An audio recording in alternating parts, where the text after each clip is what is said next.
अस्सलाम वालेकुम स्टूडेंट्स। आज हम करेंगे पार्ट 2 ऑफ इम्पॉर्टेंट पॉइंट्स जो हम डिस्कस कर रहे थे चैप्टर 10 से रिलेटेड। ये जो है मैं दोबारा बता रही हूँ, रिवीजन वीडियो है इसमें, क्योंकि हम बिल्कुल भी डिटेल में नहीं जाएंगे। बस जो बिल्कुल मोस्ट इंपॉर्टेंट पॉइंट्स हैं एमसीक्यू या क्वेश्चन के हवाले से वो मैं बता देती हूँ। तो इसमें हम कोशिश करते हैं बाकी का पार्ट कवर करने की। तो सबसे पहले हम जल्दी से आ जाते हैं आर्थ्रोपोडा पे। आर्थ्रोपोडा में हमने पढ़ना है कि इसमें जो इंपॉर्टेंट पॉइंट है एमसीक्यू के हवाले से वो आ जाते हैं कि ये जो है बायलेटरली सिमेट्रिकल होते हैं, ट्रिप्लोप्लास्टिक होते हैं, ठीक है। मेटामेरिकल सेगमेंटेशन होती है इनमें भी, यानी कि एक्सटर्नली या इंटरनली दोनों डिवाइड हुए होते हैं। दूसरा आपने ये याद रखना है कि इनके पास हीमोसील होती है, यानी कि ट्रू बॉडी कैविटी नहीं होती है, और इनके अंदर जो है ब्लड भरा हुआ होता है साइनसिस में, जिसकी वजह से इन्हें कहा जाता है हीमोसील, ठीक है। इसके अलावा आपने ये याद रखना है कि इनके पास जो एक्सक्रीटरी ऑर्गन होता है वो मालपीजियन टिब्यूल होती है। अच्छा, ये बहुत इंपॉर्टेंट है, आपसे पूछा जा सकता है एमसीक्यू में, भाई मालपीजियन टिब्यूल किसका एक्सक्रीटरी ऑर्गन है, आर्थ्रोपोडा का है, या फिर वो फ्लेम सेल्स किसके हैं, या तो फिर जो है प्रोटोनेफ्रीडिया, नेफ्रीडिया, ये सारे किसके ऑर्गन्स हैं। तो आपको सबके फाइलम याद रखने, ठीक है। ये बहुत अच्छे से रिवाइज करके आना। दूसरा मैं आपको ये भी बता दूं कि आर्थ्रोपोडा मोलस्का दोनों बहुत अच्छे से पूरे फाइलम और उनकी एक एक शॉर्ट नोट के हवाले से जो क्वेश्चन है वो सब पढ़ के जाने। मैं आपको बता दूं आर्थ्रोपोडा, मोलस्का, ये 2-3 एनिलिडा, ये 2-3 फाइलम ऐसे हैं जो कि MCQ, reasoning, non reasoning, long question, even long question तक के लिए मोस्ट इंपॉर्टेंट है। तो इनको तो पूरा पढ़ के जाना है, इनके बारे में एक डिटेल, ठीक है। तो उसके अलावा हमने पढ़ लिया कि इनके बायलेटरली सिमेट्रिकल होते हैं आर्थ्रोपोडा, ट्रिप्लोप्लास्टिक, हीमोसील होते हैं, मालपीजियन टिब्यूल्स होते हैं। आप चाहें तो आप इन्हें लॉन्ग के लिए पॉइंट भी बना सकते हैं कि भाई इनकी सिमेट्री ऐसी होती है, इनकी लेयरिंग ऐसी होती है, इनकी सेगमेंटेशन ऐसी होती है, हीमोसील ऐसा होता है, मालपीजियन टिब्यूल एक्सक्रीटरी ऑर्गन होता है। तो इस तरह आपके लॉन्ग के पॉइंट भी कवर हो रहा है, ठीक है। मेटामॉर्फोसिस पे आपको शॉर्ट नोट आता है, याद रखना है। उसके अलावा आपने याद रखना है कि इनकम्प्लीट और कंप्लीट का डिफरेंस क्या होता है, ठीक है। तो ये चीज़ आपने याद रखनी है, बहुत ज़्यादा इंपॉर्टेंट है, ठीक है। उसके अलावा एक और चीज़ है जिसका शॉर्ट नोट इंपॉर्टेंट है आपके लिए कि ये इनके पास जो है मोल्टिंग वाली चीज़ होती है। अब ये मोल्टिंग का प्रोसेस सवाल इसलिए इतना इंपॉर्टेंट है कि ये जो है आपके लिए रीजनिंग एंड नॉन रीजनिंग दोनों के लिए इंपॉर्टेंट है। रीजनिंग, नॉन रीजनिंग में नॉर्मली पूछा जा सकता है कि मोल्टिंग एक्टाइसिस क्या है, और नॉन रीजनिंग में पूछा जा सकता है कि एक्टाइसिस मोल्टिंग क्यों परफॉर्म करता है आर्थ्रोपोडा। तो आपको याद होना चाहिए कि अपने साइज इंक्रीज करते हैं तो जाहिर है शेल तो इतना बड़ा ही है। फॉर एग्जांपल अब एनिमल का साइज बड़ा होकर इतना होना है तो वो शेल उसको आगे इजाजत नहीं देगा बढ़ने की, तो इस वजह से अपना शेल उतार देते हैं और एक नया शेल डेवलप करते हैं जो कि बड़े साइज का होता है, ताकि एनिमल की बॉडी जो है साइज में बढ़ सके, ठीक है। उसके अलावा हमारे पास इसकी एग्जाम्पल्स याद होनी चाहिए क्लासेस की, जिसमें हमारे पास आ जाती है मीरोस्टोमेटा, ठीक है। तो मीरोस्टोमेटा के माउथ प्लेट्स, मीरोस्टोमेटा में हमारे पास एग्जाम्पल आ जाती है लेमेलस, ठीक है। लेमेलस देखें, आपने ये एग्जाम्पल्स बहुत अच्छे से याद रखनी है। ये जो नहीं करके जाएगा वो बहुत बेवकूफ़ी करेंगे, क्योंकि देखें कहीं ना कहीं एग्जाम्पल्स पूछी जा रही हैं शॉर्ट में, एमसीक्यू में, आपने याद करके जानी है क्लासेस की एग्जाम्पल। आरेक्निडा में हमारे पास जो एग्जाम्पल आ जाती है वो आ जाती है, ये रही आरेक्निडा की एग्जाम्पल आ गई स्कॉर्पियन, ठीक है। इसमें आ जाती है हमारे पास स्कॉर्पियन, आरेक्निडा, मीरोस्टोमेटा, और तीसरी क्लास हमारे पास आ जाती है क्रस्टेशिया, ठीक है। तो क्रस्टेशिया में जो हमारे पास एग्जाम्पल आ जाती है वो आ जाती है सैक्युलिना, ठीक है। तो इसके अलावा आपको ये पता होना चाहिए कि जो है ये लॉन्ग शॉर्ट में किस तरह आएगा। शॉर्ट में आपसे कोई एक क्लास या उसकी एग्जाम्पल या एमसीक्यू में कोई पॉइंट पूछा जा सकता है शॉर्ट में। लॉन्ग के पार्ट ए और पार्ट बी दोनों में आ सकता है। पार्ट ए में वो आपसे फाइलम की कैरेक्टरिस्टिक्स या पार्ट बी में क्लासेस के बारे में पूछ सकते हैं, ठीक है। उसके अलावा माइटेपोडा आ जाती है हमारे पास। माइटेपोडा में हमारे पास जो एग्जांपल आ जाता है सेंटीपीड, मिलीपीड आ जाता है, ठीक है। सेंटीपीड एंड मिलीपीड आ जाता है। तो इसमें जो है हमारे पास इंसेक्टा या हेक्सापोडा जो है उसके अंदर आपके पास जो है एग्जाम्पल्स में आ जाता है क्या, आपके पास हेक्सापोडा की एग्जाम्पल में आ जाती है कॉकरोचेस वगैरह आ जाते हैं, ठीक है। तो उसके अलावा आपने ये भी पता होना चाहिए कि इसमें जो इंपॉर्टेंट क्वेश्चन निकलेगा आपका निकलेगा माउथ पार्ट्स वाला, ठीक है। तो माउथ पार्ट्स आपने याद होने चाहिए। बाकी कौन सी क्लास में कितनी लेग्स होती हैं, इसमें 6 लेग्स होती हैं हेक्सापोडा में, और मायरियापोडा में जो है काफ़ी ज़्यादा लेग्स होती हैं, मतलब मैनी लेग्स पाई जाती हैं। एक क्लास में एक सेगमेंट में 2 और एक क्लास में एक सेगमेंट में 1 पाई जाती है, ठीक है। इसके अलावा क्रस्टेशिया और सारे आपने याद रखना है कौन से सेगमेंट में कितना पेयर ऑफ लेग्स पाए जाते हैं। उसके अलावा हमारे पास आ जाता है एकाइनोडर्मेटा, ठीक है। तो एकाइनोडर्मेटा में इंपॉर्टेंट पॉइंट्स आपने याद रखने हैं कि ये बायलेटरली सिमेट्रिकल होते हैं, ठीक है। बाकी ये रेडियली बायलेटरली सिमेट्रिकल भी होते हैं, बट अडल्ट जो होते हैं उनके पास रेडियली सिमेट्रिकल बॉडीज होती हैं। रेडियली सिमेट्रिकल मीन्स किसी भी एंगल से बस सेंट्रल एक्सिस से डिवाइड किया रहा है तो वो आइडेंटिकल हाफ में डिवाइड होंगे, ठीक है। उसके अलावा आपने याद रखना है कि इनके अंदर वाटर वेस्क्यूलर सिस्टम पाया जाता है, ठीक है। वाटर वेस्क्यूलर सिस्टम पाया जाता है, और इसके अलावा आपने ये भी याद रखना है कि इनका लार्वा जो होता है वो क्या होता है, बाइपिनेरिया लार्वा होता है। मुझे इस वक्त यहाँ पे पॉइंट नहीं मिल रहा था, मैंने नोट्स में से आपको बता दिया है कि इनका जो लार्वा होता है वो बाइपिनेरिया लार्वा होता है, ठीक है। उसके अलावा इनके पास ट्यूब फीट होते हैं, ठीक है, लोकोमोशन के लिए, जो लोकोमोशन में हेल्प कर रहे होते हैं। ट्यूब फीट जेलीफिश वगैरह के पास भी पाए जाते हैं। तो इकाइनोडर्मेटा में जो है हमारे पास आ जाता है उसकी जो क्लासेस हैं, सॉरी पेज जो है इस पे यहाँ पे ख़राब हो गया है, मैं आपको देख के बता देती हूँ इकाइनोडर्मेटा के बारे में, ठीक है। तो इकाइनोडर्मेटा में बाकी तो कोई इंपॉर्टेंट यही है कि ट्रिप्लोब्लास्टिक होते हैं, बाकी इनके पास जो है और तो कोई इंपॉर्टेंट पॉइंट ऐसा खास नहीं है, बस यही याद रख लिया कि बाइपिनेरिया लार्वा होता है इनके पास, और इसके अलावा बस उसके अलावा जो हमारे पास हैं फिर कॉर्डेटा आ जाता है। कॉर्डेटा में आपने याद रखना है कि ऐसे फीचर्स जो कि हर कॉर्डेटा में पाए जाते हैं, वहाँ रहते हैं। एक नोटोकॉर्ड पाई जाती है, ठीक है, नोटोकॉर्ड पाई जाती है, पूरी बॉडी में एक्सटेंड कर रही होती है, ठीक है, लेकिन कह रहे हैं where is most of then is surrounded replace by vertebral column, ज़्यादातर वो है वर्टिब्रल कॉलम से चेंज हो जाती है। ट्यूबुलर नर्व कॉर्ड की अगर हम बात करें तो नर्व कॉर्ड जो है डेवलप होती है मिड डॉर्सल लाइन में।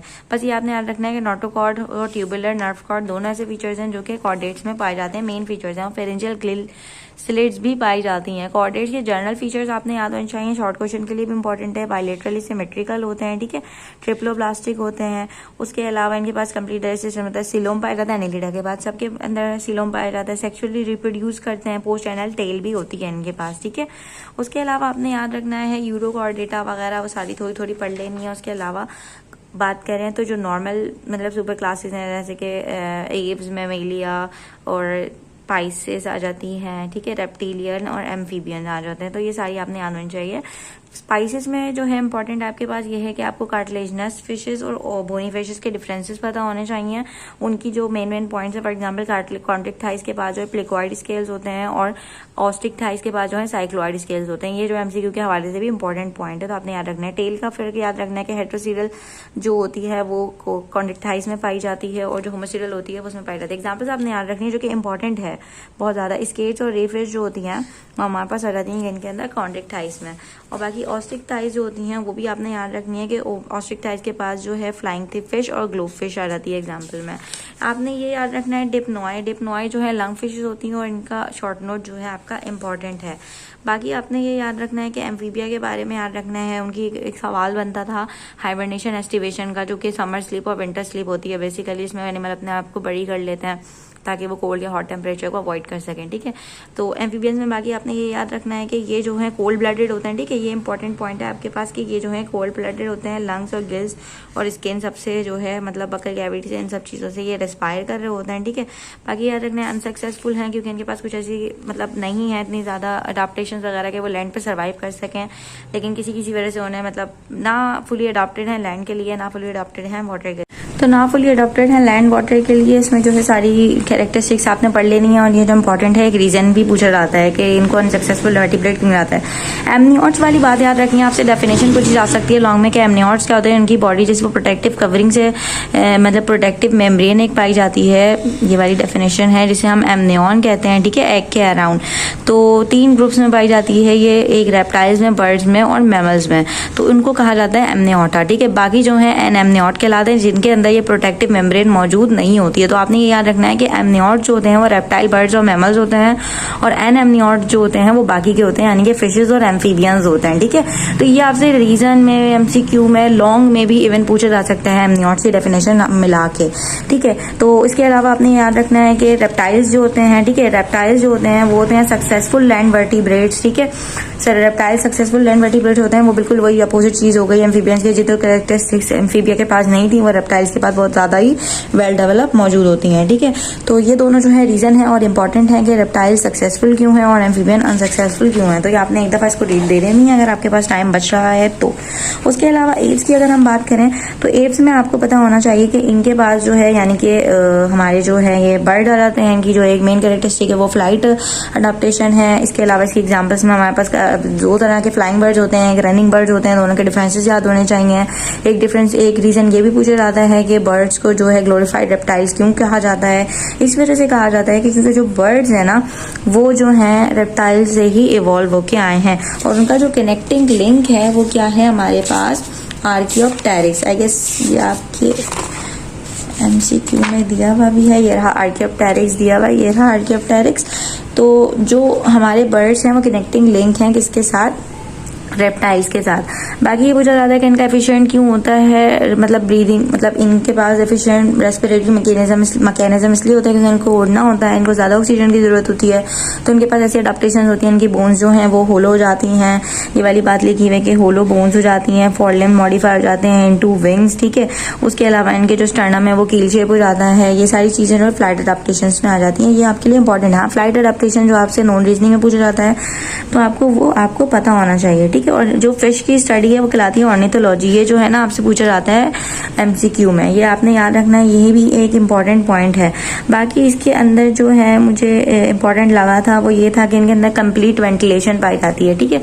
बर्ड्स के अंदर जो है कंप्लीट वेंटिलेशन पाई जाती है। उनके पास जो है न्यूमेटिक बोन्स होती हैं, एयर सैक्स मौजूद होते हैं, स्पेशल एयर सैक्स इनके पास मौजूद होते हैं जो कि हवा को स्टोर करते हैं, और यूनिडायरेक्शनल हवा का फ्लो होता है जिसकी वजह से जो है इनका रेस्पिरेटरी मैकेनिज्म बहुत ज़्यादा इफेक्टिव होता है। रेटाइटी एंड क्रेनियटी, इसमें जो है हमारे पास आ जाते हैं फ्लाइंग बर्ड्स और रनिंग बर्ड्स। तो जो ये होते हैं कैरिनेटे जो होते हैं वो होते हैं कौन से, हमारे पास फ्लाइंग बर्ड्स, और जो है ये रेटाइटे जो होते हैं वो हमारे पास आ जाते हैं कौन से, रनिंग बर्ड्स आ जाते हैं। ये बर्ड्स ऐसे थे जिनके पास ऐसी कोई मतलब फ्लाइट अडेप्टेशंस नहीं थी जिसकी वजह से वो उड़ सकते हैं, यानी कि इनकी जो वेस्टिजियल होते हैं मसल्स वगैरह भी, जो फ्लाइट मसल्स होते हैं वो भी वेस्टिजियल होते हैं, स्टर्नम भी इनका फ्लैट होता है। सारी चीज़ें आपने याद रखनी है, डिफरेंसेस में पूछी जाएंगी, ठीक है। उसके अलावा अगर हम बात करें फ्लाइट अडेप्टेशंस की, अच्छा ये पूछा जाता है कि आर्कियोप्टेरिक्स जो है कनेक्टिंग लिंक क्यों है, तो आपने ये याद रखना है कि फॉसिल फ्यूल है ये एक, और इसके पास जो है दोनों चीज़ें पाई गई थी, यानी कि दोनों कैरेक्टरिस्टिक्स हमारे पास जो है मौजूद थी। ये वाली चीज़ आपको क्लोरीफाइड रेप्टाइल्स में जो बताई गई थी कि दोनों कैरेक्टरिस्टिक्स मौजूद थी रेप्टाइल्स की, कुछ बर्ड्स की, ठीक है। तो इस वजह से कहा जाता था connecting link between reptiles and apps, ठीक है। तो उसके बाद फ्लाइट अडेप्टेशंस में आपने ये पॉइंट्स याद रखना है, ये इंपॉर्टेंट है बहुत ज़्यादा आपके शॉर्ट के हवाले से, अभी भी मैंने आपको शॉर्ट में वैसे भी बता चुकी हूँ। मैमल्स की अगर हम बात करें तो मैमल्स में हमारे पास जो है बहुत ज़्यादा स्पीशीज आ जाती हैं, स्पेशली मैन भी इसी में इंक्लूड होता है। तो इसके अलावा आपने याद रखना है इनके पास हेयर्स होते हैं, मेमोरी ग्लैंड्स होते हैं, ये इनकी एक इंपॉर्टेंट कैरेक्टरिस्टिक है जो एमसीक्यू के हवाले से इंपॉर्टेंट है, ठीक है। तो उसके अलावा आपने ये याद रखना है कि ये थीकोडोंट है, ये वाली चीज़ लिखी हुई है कि teeth thought few are thecodont, कुछ थीकोडोंट होते हैं, हेटेरोडोंट होते हैं, ठीक है। इनके अंदर जो 4 तरह के टीथ पाए जाते हैं, ये इंपॉर्टेंट पॉइंट है। Incisor, canine, premolars and molars तीनों पाए जाते हैं, ठीक है। उसके अलावा ये जो है विविपेरस होते हैं, गिव बर्थ, इनके बर्थ करते हैं पर बर्थ देते हैं, एग लेइंग नहीं होते हैं, इस वजह से इन्हें विविपेरस कह रहे हैं। कुछ जो है एग लेइंग होते हैं, तो अलग अलग तरह के होते हैं, तो उनके टाइप्स पे डिपेंड करता है। जिसकी क्लासेस में हमारे पास आ जाती हैं प्रोटोथीरिया यानी egg laying mammals. Egg laying mammals जो होते हैं ना हमारे पास, एग लेइंग मैमल्स में हमारे पास आ जाता है प्रोटोथीरिया, यानी कि उसमें आ जाता है हमारे पास ये अपना स्पाइनी एंटीटा और डकबिल प्लेटिपस। उसके अलावा जो हमारे पास मेटाथीरिया होता है, मेटाथीरिया में हमारे पास आ जाता है क्या, पाउच मैमल्स आ जाते हैं। पाउच मैमल्स जो है मेच्योर फॉर्म में इसलिए अपने बेबी को बॉर्न करते हैं क्योंकि ये रीजन में पूछा जाता है, क्योंकि इनके पास इनफ एग यॉक नहीं होती जो कि पूरी डेवलपमेंट करा सके एग के अंदर, तो ये मेच्योर ही उनकी मतलब बर्थ करवा देते हैं ताकि बाकी की जो उनकी मेच्योरेशन होती है वो एक पाउच में होती है जो कि इनके आगे की तरफ मौजूद होता है, कैंगरू वगैरह के भी जिस तरह यहाँ पे शो किया हुआ है, बाकी की वहीं पर उनकी डेवलपमेंट हो रही होती है, ठीक है। तो इसकी एग्जाम्पल में हमारे पास आ जाता है कैंगरू पिजम एंड कोला बेयर, तो ये आपने याद रखना है। उसके अलावा यूथेरिया जो होते हैं वो हमारे पास आ जाते हैं प्लासेंटल मैमल जिसमें मैन भी इंक्लूड होते हैं, तो इसकी एग्जांपल आपने याद रखनी है कि एब्स, मंकीज, गोरिल्ला, मैन, ये सारे जो हैं इनके अंदर आ जाते हैं।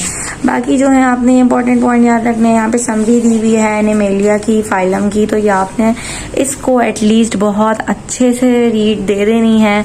It's very very important. Porifera में आपको बताया हुआ है कि इनका कॉमन नेम स्पंजेस है, सेल ऑर्गेनाइजेशन नहीं होती, इसलिए कॉमन नेम लाजमी याद रखना है आपने, ठीक है। कॉमन नेम आपने सारी लाजमी याद रखना है सारे फाइलम के। बाकी सिमेट्री आपने लाजमी याद रखनी है, सिमेट्री पूछी जाती है, और digestive system examples are most important, ठीक है, और distinguishing characters are most important. इसमें जो बहुत ही ज़्यादा इंपॉर्टेंट मैं आपको कहूँगी याद करने को, हमारे पास 3 चीज़ें आ जाती हैं, common name, symmetry and examples. ये 3 तो आप लाजमी करके चले जाएं सारे फाइलम्स के। बाकी जो है ना ये डिस्टिंग्विशिंग कैरेक्टर्स ये भी कर लें तो बहुत अच्छी बात है, लेकिन ये 3 लाजमी करके जाएं, ठीक है। उसके अलावा जो है ये कि आपने इसके की पॉइंट्स को थोड़ी सी रीड दे देनी है। बाकी best of luck for your tomorrow paper.